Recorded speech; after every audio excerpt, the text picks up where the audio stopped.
করা এটা হচ্ছে মুনাফিকের বদভ্যাস। ওয়াইজা খাসামা ফাজারা, যখন কারো সাথে তর্ক করে তর্কের মধ্যে সে গালিগালাজ করে, মানুষকে গালিগালাজ করা এটা হচ্ছে মুনাফিকের বদভ্যাস। রাসূলুল্লাহ সাল্লাল্লাহু আলাইহি ওয়াসাল্লাম মুনাফিকের যেই বদভ্যাসগুলোর কথা এই হাদিস শরীফের মাধ্যমে আমাদেরকে জানাইয়া দিলেন। আমরা একটু আত্মসমালোচনা করি। আমরা যারা নিজেদেরকে ইমানদার দাবি করি, আমরা ইমানদার তো এই দাবি আছে তো আমাদের? আমরা সবাই কি ইমানদার? মুমিন না মুনাফিক? আমরা মুমিন না মুনাফিক? মুমিন। এখন আমরা যারা মুমিন দাবি করি, আমরা যারা ইমানদার দাবি করি, আমাদেরকে কেউ যদি মুনাফিক বলে গালি দেয়, আমরা প্রচণ্ডভাবে রাগ করি, গুসা করি। একটা লোক আমাকে যখন মুনাফিক বলবে তখন চরম রাগ আসবে। তার মানে আমরা কেউ মুনাফিক পরিচয়টা গ্রহণ করতে চাই না, আমরা সবাই মুমিন। এখন আমরা আত্মসমালোচনা করি, যারা ইমানদার আমাদের মধ্যে এই চারটা বদভ্যাস আল্লাহর নবী সাল্লাল্লাহু আলাইহি ওয়াসাল্লাম মুনাফিকের পরিচয় দিতে গিয়ে যে চারটা বদভ্যাসের কথা উল্লেখ করেছেন, আমাদের মধ্যে এই বদভ্যাসের কোনোটা আছে কি নাই একটু আত্মসমালোচনা করি। মিথ্যা কথা বলা ইমানদারদের মধ্যে বদভ্যাস মাঝে মাঝে পাওয়া যায় কি যায় না? ইমানদারদের মধ্যে মিথ্যা কথা বলাটা মাঝে মাঝে পাওয়া যায় কি যায় না? কিছু মানুষ আছে মিথ্যাবাদী, যাদের পরিচয় মুনাফিক নয়, তারা মুমিন কিন্তু মিথ্যা কথা বলেন, মিথ্যাবাদী। তাহলে কি বোঝা গেল? ইমানদার হওয়া সত্ত্বেও মুনাফিকের বদভ্যাস ওই মুমিনের মধ্যে প্রবেশ করেছে। মুনাফিকের বদভ্যাস এই মুমিন তিনি নিজের মধ্যে গ্রহণ করেছেন। আমানতের খেয়ানত করার এই বদভ্যাসটা মুমিনের মধ্যে আছে কি নাই? মাঝে মাঝে পাওয়া যায়। ইমানদার অনেক জায়গায় আছে, আপনাদের এলাকার মানুষ খুবই ভালো, কিন্তু অনেক এলাকায় আছে যে মসজিদের তহবিল যাদের হাতে থাকে, ঈদগাহের তহবিল যাদের হাতে থাকে, পুরা এলাকাবাসী এই ঈদগাহের আমানত অর্পণ করলেন একজন দায়িত্বশীল ব্যক্তির কাছে। হইতে পারে তিনি ঈদগাহ কমিটির সভাপতি বা ক্যাশিয়ার বা সেক্রেটারি বা যে কোনো একজন। কিন্তু দেখা গেল কিছুদিন পরে মসজিদের কাজ হবে, টাকার দরকার। এই দায়িত্বশীলকে বলা হইল যে 50,000 টাকা লাগবে, মসজিদের কাজ হবে। তিনি এই টাকাগুলো না দিয়া টাল বাহানা শুরু করলেন। আজ নয়, আজ পারবো না, কালকেও তাকে খুঁজে পাওয়া গেল না। পরশুদিন দেখা গেল তিনি তার মেয়ের বাড়িতে চলে গেছেন। ঠিক এইভাবে নানান বাহানায় তার কাছে যে আমানত করা যে টাকাগুলো, এই টাকাগুলো তিনি দিতে অনীহা প্রকাশ করেন। বোঝা যায় তিনি এগুলো দিতে রাজি নন। আমার জানা মতো অনেক ঘটনা আছে, আমি জানি আমার জানা মতো ঘটনা। ঈদগাহ কমিটির দায়িত্বশীলের কাছে ঈদগাহ নির্মাণের জন্য টাকা জমা হচ্ছে। অনেক দিন টাকা জমা হইল, মনে করা গেল যে পরিমাণ টাকা সঞ্চয় হয়েছে এই পরিমাণ টাকা দিয়ে মোটামুটি একটা কাজ করা যাবে। কাজ করার প্ল্যান হইল, ঈদগাহ কমিটির মিটিং হইল। এখন টাকার ব্যাপারটা যখনই আসলো, দেখা গেল যে দায়িত্বশীল তিনি তারিখ নিলেন যে আজকে তো পারতেছি না, আমার একটা অসুবিধা, আমি ব্যাংকে যাওয়া লাগবে। ঠিক আছে, পরবর্তীতে মিটিংয়ের তারিখ করা হলো, ওই তারিখ মতো মিটিংয়ে তিনি অনুপস্থিত। ঈদগাহ কমিটির যতটা মিটিং হয় তিনি মিটিংয়ে অনুপস্থিত, তাকে আর মিটিংয়ে পাওয়া যায় না। শেষ পর্যন্ত এইভাবে তার কাছে টাকাগুলো থাকতে থাকতে গায়েব হয়ে যায়। আমরা কি বুঝলাম? মসজিদ কমিটির দায়িত্বশীল মোটামুটি সমাজের ভালো মানুষকেই এই দায়িত্বটা অর্পণ করা হয়। ঈদগাহের একটা দায়িত্ব যাকে দেওয়া হয়, মোটামুটি সমাজের মধ্যে ভালো একজন মানুষ, পরেশগার মানুষ দেখেই এই দায়িত্বটা দেওয়া হয়। এই ধরনের লোকগুলোর হাতে মসজিদের সম্পদ যখন নিরাপদ থাকলো না, ঈদগাহের সম্পদ যখন নিরাপদ থাকলো না, মাদ্রাসার টাকা, প্রতিষ্ঠানের টাকা, রাস্তার টাকা নিরাপদ থাকলো না, তিনি একজন ভালো মানুষ, তিনি একজন মুমিন, কিন্তু তার মধ্যে এই যে খেয়ানত পাওয়া গেল, আমানতের খেয়ানত, এটা মুনাফিকের বদভ্যাস। অথচ একজন মুমিন তিনি এই মুনাফিকের বদভ্যাসটা তার মধ্যে গ্রহণ করেছেন। হাজিরিনে কেরাম, আল্লাহ রসুল সাল্লাল্লাহু আলাইহি ওয়াসাল্লাম যেভাবে একদল মানুষের বদভ্যাসের কথাগুলো আমাদের জানিয়ে দিয়েছেন, ঠিক তেমনিভাবে কোরআনে কারীমের বিভিন্ন আয়াতে কারিমার মাধ্যমে আল্লাহ সুবহানাহু ওয়া তাআলা ইতিহাসের কুখ্যাত একটা জাতির বদভ্যাসের কথা তুলে ধরেছেন। ইতিহাসের কুখ্যাত একটা জাতি, এরা হচ্ছে ইহুদি। এরা কি? এদের নাম কি? ইহুদি। এই ইহুদিদের মধ্যে কিছু বদভ্যাস আছে, সেই বদভ্যাসগুলোর কথা আল্লাহ সুবহানাহু ওয়া তাআলা কোরআনে কারীমের বিভিন্ন আয়াতে কারিমার মাধ্যমে বিশ্ববাসীকে জানিয়ে দিয়েছেন।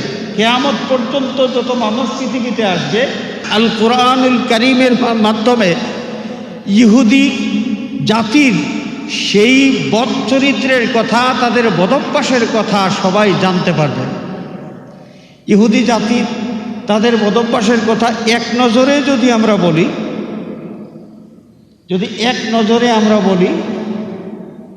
তাহলে দেখা যাবে শিরিক করা তাদের বদভ্যাস। এই জাতির মধ্যে এত বেশি নবী এবং রাসূল এসেছেন, যেটা অন্য কোনো জাতির মধ্যে আল্লাহ রাব্বুল আলামিন দান করেন নাই। এই জাতির একটা শ্রেষ্ঠত্বের একটা কারণ হলো তাদের বংশের মধ্যে, তাদের গোষ্ঠীর মধ্যে বেশি নবী রাসূল হওয়া। কিন্তু যুগে যুগে নবী রাসূল যত এসেছেন, হাতে গোনা কিছু মানুষ নবী রাসূলের আনুগত্য করেছেন, আর বেশিরভাগ মানুষ তাদের নবী রাসূলের উল্টামি করেছেন, নাফরমানি করেছে। এবং তাদের নবী রাসূল তাদেরকে আল্লাহর ওয়াহদানিয়তের শিক্ষা দিয়েছেন যে আল্লাহ ছাড়া দ্বিতীয় কোনো মাবুদ নাই। কিন্তু আম্বিয়া কেরামের এই দাওয়াত কবুল না করে, এই কথাটা গ্রহণ না করে তারা বিভিন্নভাবে বিভিন্ন ধরনের শিরকের মধ্যে লিপ্ত ছিল। শিরিক করা, ভালো মানুষ, নবী রাসূল এবং সমাজের নেক মানুষ যারা, তাদের সাথে যুদ্ধ বিগ্রহ করা, এটা হচ্ছে ইহুদিদের বদভ্যাস। ভালো মানুষ সব সময় তাদের চোখের বালি। ইতিহাস, শতাব্দীর পর শতাব্দী ইতিহাস যদি আমরা স্টাডি করি, তাহলে ইহুদি জাতির যে বদভ্যাসটা আমাদের সামনে ধরা পড়বে, সেটা হলো এরা সব সময় নবী রাসূল সহ সমাজের ভালো মানুষ যারা, তাদের সাথে সব সময় শত্রুতা করেছে, সব সময় দুশ্মনী করেছে, সব সময় ঝগড়া বিবাদ যুদ্ধ করেছে। সত্য গোপন করা, জানা বিষয়কে গোপন করা, এটা হচ্ছে ইহুদিদের একটা বদভ্যাস। তারপরে দলাদলি করা, মানুষের মধ্যে দলাদলি লাগানো, ঐক্যের মধ্যে ফাটল ধরানো, এটা হচ্ছে ইহুদিদের একটা বদভ্যাস। ঘুষ দেওয়া এবং নেওয়া, ঘুষ দেওয়া এবং নেওয়া মুনাফিক ইহুদিদের বদভ্যাস। তারপরে হিংসা বিদ্বেষ পোষণ করা, এটা হচ্ছে ইহুদিদের বদভ্যাস। কোনো মানুষের প্রতি আক্রোশ বিদ্বেষ পোষণ করা, কোনো মানুষের প্রতি হিংসা করা, এটা হচ্ছে ইহুদিদের বদভ্যাস। অহংকার, অহংকার আমরা বুঝি তো, অহংকার হামসে বড়া কোন হয়, তার মানে আমি সবার সেরা। দানশীল ব্যক্তি নিজে দান করেন এবং মনে মনে নিজেকে নিয়ে চিন্তা করেন যে আমার মতো বড় দাতা আর কেউ নেই। জ্ঞানী ব্যক্তি নিজের জ্ঞান নিয়ে অহংকার করে আর মনে মনে চিন্তা করেন যে আমার মতো বড় পণ্ডিত আর কেউ নাই। ঠিক এইভাবে নিজের যত গুণ আছে, এই নিজের গুণ নিয়ে নিজেকে সমাজের সকলের চাইতে শ্রেষ্ঠ মনে করা, এটি যে অহংকার, তাকব্বুরি, এই তাকব্বুরি করাটা, এটা হচ্ছে ইহুদিদের একটা বৈশিষ্ট্য। তারপরে কার্পণ্য, কৃপণতা করা। কৃপণতা করা এটা হচ্ছে ইহুদিদের বদভ্যাস। এরা ভালো কাজে, আল্লাহর দেওয়ার নেয়ামত থেকে ভালো কাজে এরা খরচ করতে চায় না, মানুষের কল্যাণে এরা সহযোগিতা করতে চায় না। যেখানেই কিছু দেওয়া দরকার, সহযোগিতা করা দরকার, কিছু দান খয়রাত করা দরকার, ইহুদিরা সব সময় দান খয়রাত করার থেকে নিজেদেরকে গুটায় রাখত এবং নিজেরা দান খয়রাত তো করতই না, দাতা ব্যক্তি যারা আছেন তাদেরকে তারা কুপরামর্শ দিত।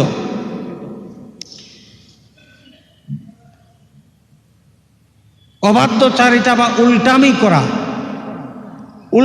করা, যে কোনো ভালো বিষয় যখন তাদের সামনে তুলে ধরা হয়, ভালো কাজের আদেশ করা হয়, প্রয়োজনে বিনা প্রয়োজনে তারা এটার উল্টামি করবেই করবে। এটা ইহুদি জাতির বদভ্যাস।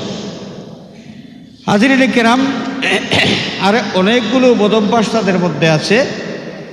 এর মধ্যে একটা বৈশিষ্ট্য তাদের, সেটা হলো ইমানদার যারা, ইমানদারদের প্রতি তাদের যে দুশ্মনী, ইমানদারদের জন্যে ইহুদিদের চাইতে বড় দুশ্মন আর কেউ নাই। আমি আপনাদের সামনে যে আয়াতে কারিমা তেলাওয়াত করেছি, এই আয়াতে কারিমার মধ্যে আল্লাহ রাব্বুল আলামিন এই বিষয়টা তুলে ধরেছেন। আল্লাহ সুবহানাহু ওয়া তাআলা ইরশাদ ফরমান, লাতাজিদান্না আশাদ্দান নাসি আদাওয়াতাল লিল্লাযীনা আমানুল ইয়াহুদা ওয়াল্লাযীনা আশরাকু। আমার হাবিব, অবশ্যই আল্লাহ রাব্বুল আলামিন এখানে দুইটা তাকিদ ব্যবহার করেছেন। এই কথাটা এর কতটুকু সত্য এবং গুরুত্বপূর্ণ এটা জোর দেওয়ার জন্য আল্লাহ পাক দুইবার এখানে তাকিদ উল্লেখ করেছেন। লাতাজিদান্না, অবশ্যই আপনি পাবেন। আমার বন্ধু, মানুষের মধ্যে আপনি ইমানদারদের ব্যাপারে সবচাইতে বেশি শত্রুতা পোষণকারী হিসাবে পাবেন যাদেরকে, এরা হচ্ছে ইহুদি। এরা কারা? ইহুদি। আমরা কি বুঝলাম? আল্লাহর কালাম আল কোরআনুল কারীম যদি সত্য হয়, কোরআন শরীফ সত্য না মিথ্যা? সত্য। তাহলে এই কোরআনে কারীমের মাধ্যমে আল্লাহ রাব্বুল আলামিন এই সত্যটা আমাদেরকে জানিয়ে দিয়েছেন যে ইমানদারদের প্রতি সবচাইতে বেশি শত্রুতা করা, দুশ্মনী করা, এটা হচ্ছে ইহুদিদের বৈশিষ্ট্য। এরপরে হচ্ছে মুশরিক, মূর্তি পূজারী। সবচাইতে বড় দুশ্মন হলো ইহুদিরা। লাতাজিদান্না আশাদ্দান নাসি আদাওয়াতান লিল্লাযীনা আমানুল ইয়াহুদা ওয়াল্লাযীনা আশরাকু। আমার হাবিব, মানুষের মধ্যে ইমানদারদের প্রতি সবচাইতে বেশি শত্রুতা রাখে যাদেরকে পাবেন, এরা হচ্ছে ইহুদি। ওয়াল্লাযীনা আশরাকু, এরপরে হলো যারা মুশরিক, মূর্তি পূজারী।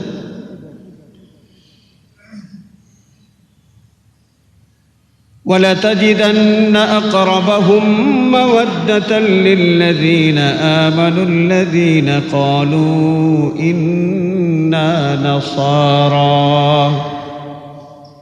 আর আরেক দল মানুষ আছে যারা ইমানদারদের প্রতি শত্রুতা রাখে ঠিক, কিন্তু এদের মতো এত বেশি না। এরা কারা? আল্লাহ রাব্বুল আলামিন এদের নাম দিয়েছেন নাসারা। এই নাসারা বা খ্রিস্টান যারা, ইমানদারদের প্রতি শত্রুতা তাদের কম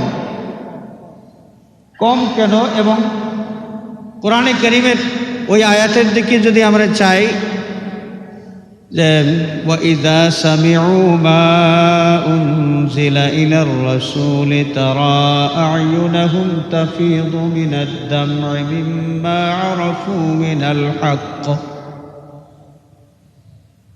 রাসূল পাক সাল্লাল্লাহু আলাইহি ওয়াসাল্লাম হিজরতের আগে যখন মক্কা নগরীতে ইমানদার যারা তাদের অস্তিত্ব হুমকির মুখে পড়ে গেল যে ইমানদার কেউ ইমান নিয়ে মক্কার জমিনে আর জিন্দা থাকতে পারবে না, আল্লাহর নবী সাল্লাল্লাহু আলাইহি ওয়াসাল্লাম তাদেরকে নির্দেশ দিলেন যে তোমরা যাও আমাদের পার্শ্ববর্তী এলাকা হাবশা, তোমরা সেই হাবশায় চলে যাও। হাবশায় গেলে তোমরা মোটামুটি নিরাপদে থাকতে পারবে। হাবশা হচ্ছে খ্রিস্টানদের এলাকা। হাবশার বাদশাহ নাজ্জাশী তিনিও খ্রিস্টান এবং তাদের দেশের জনগণও খ্রিস্ট ধর্মের অনুসারী। আল্লাহর নবী সাল্লাল্লাহু আলাইহি ওয়াসাল্লাম সাহাবায়ে কেরামকে হুকুম দিলেন যে মক্কার জমিনে ঈমান নিয়ে জিন্দা থাকা তোমাদের জন্য এটা অসম্ভব হয়ে পড়েছে, কঠিন হয়ে পড়েছে। সুতরাং তোমাদের আত্মরক্ষার জন্য ঈমান নিয়ে বেঁচে থাকার স্বার্থে তোমরা দেশ ছেড়ে পার্শ্ববর্তী রাষ্ট্র হাবশায় তোমরা চলে যাও। লম্বা ইতিহাস। 2 দফা সাহাবায়ে কেরাম হিজরত করলেন। প্রথম দফা 16 জন, 12 জন পুরুষ এবং 4 জন মহিলা সাহাবী। এই 16 জন সাহাবী হাবশায় যাওয়ার পর দেখলেন যে হাবশার জমিনের বাসিন্দা যারা, যদিও তারা খ্রিস্টান, কিন্তু মুসলমানদেরকে তারা অতিথি হিসেবে গ্রহণ করেছেন, তাদের আদর আপ্যায়নের ব্যবস্থা করেছেন। যখন এই 16 জন সাহাবী দেখলেন যে ঈমান নিয়ে নিরাপদে বেঁচে থাকার মতো রাষ্ট্র হচ্ছে হাবশা, তখন তারা মক্কায় এই সংবাদটা পৌঁছাইলেন। দ্বিতীয় দফা 72 জন সাহাবী হিজরত করলেন। অনেক লম্বা ইতিহাস। ইতিহাসের একটা অংশ হলো যে মক্কার বাসিন্দারা, মক্কার কাফির মুশরিক যারা, এরা হাবশার বাদশার কাছে এই সংবাদ পাঠালো যে আমাদের মক্কার কিছু দাগী আসামি আপনার দেশে প্রবেশ করেছে। আপনার দেশ শান্তিপ্রিয় দেশ, আপনার দেশকে তারা অশান্ত করে তুলবে, আমাদের এই অপরাধীদেরকে আমাদের হাতে তুলে দেন। যখন মক্কার মুশরিকেরা এই দাবি করল, তখন বাদশাহ নাজ্জাশী তাদেরকে প্রশ্ন করলেন যে দাগী আসামি এরা কি খুনি? তারা অস্বীকার করলো যে না, এরা খুনি নয়। এরা কি চোর, ডাকাইত? না, এরা চোরও না, ডাকাইতও না। তো এরা কি ঋণ করেছে, ঋণ পরিশোধ না করার জন্য পলায়ন করেছে? জি না, ঋণও করে নাই। তাহলে দাগী আসামি কেমনে হলো? এই মক্কার মুশরিকরা তখন বাদশাকে বলেছিল যে এরা হচ্ছে আমাদের মূর্তি পূজার যেই ধর্ম, সেই ধর্ম বিরোধী। এরা আমাদের মক্কার জমিনে একজন নবীর নবুয়ত দাবি করেছেন, সেই নবীর নতুন ধর্ম তারা গ্রহণ করেছে। আমাদের ধর্ম ত্যাগ করার কারণে এরা আমাদের কাছে দাগী আসামি হয়েছে। আজানের পরে ইনশাআল্লাহ বাকি আলোচনা হবে। হাজিরিনে কেরাম, বাদশাহ নাজ্জাশী তাদেরকে যখন প্রশ্ন করলেন যে আমার দেশে তোমাদের মক্কার যে সমস্ত মানুষ আশ্রয় নিয়েছে, যাদেরকে মেহমান হিসেবে গ্রহণ করেছি, এরা দাগী আসামি কেমনে? তাদের কাছ থেকে যে জবাব পাওয়া গেল, এরা খুনের মামলার আসামিও নয়, চোর ডাকাত কিছুই নয়। তাদের অপরাধটা হলো যে এরা তাদের মূর্তি পূজার ধর্ম ত্যাগ করেছেন এবং আখিরি জামানার নবী রহমতুল্লিল আলমিন আহমদ মুস্তাফা মোহাম্মদ মুস্তাফা সাল্লাল্লাহু আলাইহি ওয়াসাল্লামের ধর্ম গ্রহণ করেছেন। তো বাদশাহ নাজ্জাশী মুসলমানদেরকে প্রশ্ন করলেন যে তোমাদের মক্কায় যিনি নবী হিসেবে আবির্ভূত হয়েছেন, নবুয়তির দাবি করতেছেন, যেই নবীর ধর্ম গ্রহণ করেছ, সেই নবী তোমাদেরকে কি শিক্ষা দিয়েছেন? মুসলমানদের পক্ষ থেকে সাইয়্যিদনা হযরতে জাফর বিন আবু তালিব রাদিয়াল্লাহু তাআলা আনহু তিনি জবাব দিলেন, বাদশাহ জাহাপনা, আমরা এই ধর্ম গ্রহণ করার আগে সমাজের প্রচলিত যেই নিয়ম ছিল, যেই অপসংস্কৃতি সমাজের মধ্যে চালু ছিল, মানুষের উপর জুলুম করা, ছিনতাই করা, ডাকাতি করা, রাহাজানি করা, এগুলোকে আমরা অপরাধ মনে করতাম না। কিন্তু যখনই এই নবীর সোহবতে আমরা গিয়েছি, এই নবীর ধর্ম গ্রহণ করে নবীর কাছে আমরা গিয়েছি, এই নবীর কাছ থেকে আমরা শিক্ষা পেয়েছি যে চুরি করা হারাম, চুরি করা যাবে না, ডাকাতি করা যাবে না, রাহাজানি করা যাবে না, এগুলো বড় অন্যায়, বড় অপরাধ। এই বিষয়গুলো আমাদেরকে নিষেধ করেছেন।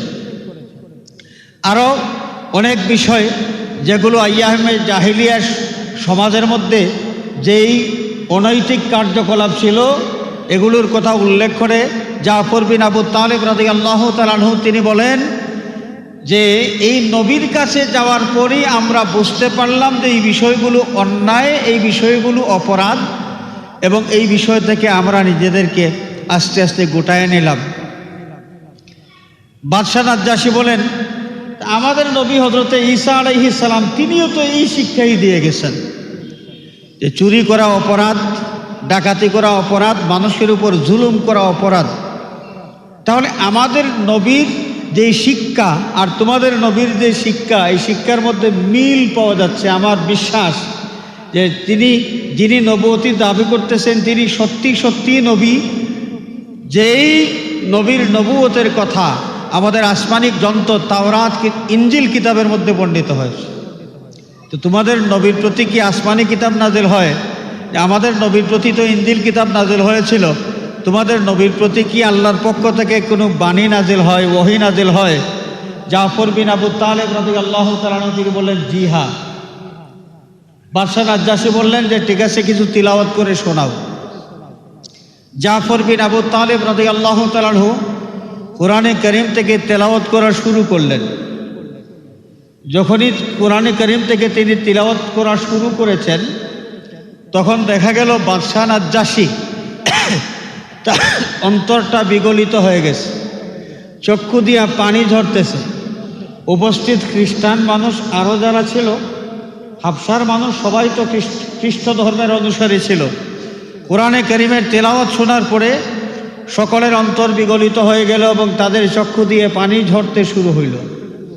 আল্লাহ রাব্বুল আলামিন এই কথাটা এভাবে ইরশাদ করেছেন, وَإِذَا سَمِعُوا مَا أُنزِلَ إِلَى الرَّسُولِ تَرَى أَعْيُنَهُمْ تَفِيضُ مِنَ الدَّمْعِ مِمَّا عَرَفُوا مِنَ الْحَقِّ। এই সমস্ত মানুষ ইমানদারদের প্রতি যাদের হৃদয়টা কোমল, ইহুদিদের মতো এত শত্রুতা তাদের অন্তরের মধ্যে নাই, এরা যখন রাসূলের প্রতি নাজিলকৃত কিতাব আল কোরআনুল কারীমের তিলাওয়াত শুনতে লাগলো, তারা আয়ুনাহুম তাফিদু মিনাদ দামঈ। আল্লাহ রাব্বুল আলামিন তার হাবিব সাল্লাল্লাহু আলাইহি ওয়াসাল্লামকে উদ্দেশ্য করে ইরশাদ ফরমান, বন্ধু আমার, আপনি দেখবেন যে কোরআনে কারীমের তিলাওয়াত শোনার সাথে সাথে তাদের চক্ষু দিয়া ধারে পানি ঝরতে শুরু হয়। হাজিরিন, এই যে খ্রিস্টান মানুষগুলো ইমানদারদের প্রতি শত্রুতা ইহুদিদের মতো এত শক্ত নয়, এবং এই আল্লাহর বাণী শোনার পরে যাদের অন্তরটা বিগলিত হয়ে গেল, এটা কেন হয়েছে? যালিকা বিআন্না মিনহুম কিসসিসিনা ওয়া রুহবানা ওয়া আন্নাহুম লা ইস্তাকবিরুন। এর কারণ এদের অন্তরটা প্রস্তুত হয়ে আছে সত্য গ্রহণ করার জন্যে। যদিও সত্যের নাগাল তারা তখনও পায় নাই, কিন্তু সত্য পাইলে এই সত্যটাকে, হকটাকে তাদের অন্তর দিয়া গ্রহণ করবে। তাদের দিল, তাদের অন্তরটা প্রস্তুত হয়ে আছে। অন্তর প্রস্তুত হইল কেমনে? যালিকা বিআন্না মিনহুম কিসসিসিনা ওয়া রুহবানা। তাদের মধ্যে বিজ্ঞ পণ্ডিত ওলামায়ে কেরাম, বুজুর্গানে কেরাম, ওলি আল্লাহ সুহবতে থাকার কারণে তাদের অন্তরটা সত্য গ্রহণ করার জন্য প্রস্তুত হয়েছিল। সুবহানাল্লাহ। এই জন্যেই আমাদের দুনিয়ার জীবনে ওলি আল্লাহ, নেক মানুষ যারা, বুজুর্গানে কেরাম যারা, তাদের সোহবতে যাওয়া আমাদের দরকার। আমাদের অন্তরটাকে সত্য গ্রহণের জন্য প্রস্তুত করতে, আমাদের অন্তরটাকে আলোকিত করতে ওলি আল্লাহ যারা, বুজুর্গানে কেরাম যারা, তাদের সোহবতে যাওয়ার দরকার আছে কি নাই? আছে কি নাই? এই আয়াতে কারিমা কি প্রমাণ করলো? আল্লাহ রাব্বুল আলামিন এখানে স্পষ্টভাবে উল্লেখ করেছেন যে এরা যে ইমানদারদের প্রতি মোটামুটি তাদের দুর্বলতা, শত্রুতা কম, এবং আল্লাহর কালাম শোনার পরে তাদের দিলটা বিগলিত হয়ে যায়, সত্য গ্রহণ করার জন্যে তারা আগ্রহী হয়ে যায়, তাদের অন্তরের অবস্থাটা এত ভালো হইল কেমনে? তার কারণ যালিকা বিআন্না মিনহুম কিসসিসিনা ওয়া রুহবানা, কারণ তাদের মধ্যে বিজ্ঞ আলেম এবং ওলি আল্লাহ ছিলেন। ওলি আল্লাহর সুহবতে থাকার কারণে তাদের অন্তরটা আলোকিত হয়ে গেছে। সুবহানাল্লাহ। ওলি আল্লাহ কি সেই যুগেই ছিলেন, এখন আর ওলি আল্লাহ নাই মনে হয়। কিয়ামত যতদিন পর্যন্ত হবে না, এই পৃথিবী যতদিন পর্যন্ত থাকবে, যুগে যুগে যুগে যুগে স্থানে স্থানে আল্লাহ রাব্বুল আলামিনের মাহবুব মকবুল একদল বান্দা থাকবেন, যারা মানুষের কল্যাণে কাজ করবেন, মানুষকে সত্য পথের দিশা দিবেন, ওয়ারিসে নবী হিসাবে, নবীর উত্তরাধিকারী হিসাবে হেদায়েতের বাণী তারা প্রচার করে যাবেন। এদের সোহবতে গেলে মানুষের সেই অন্তরের কালিমা দূর হয়, অন্তরের ময়লা দূর হয়ে দিল হয় আলোকিত, এবং দিল আলোকিত যখনই হয়ে যায় তখন এই অন্তরটা খুব সহজে ভালো কিছু গ্রহণ করতে পারে।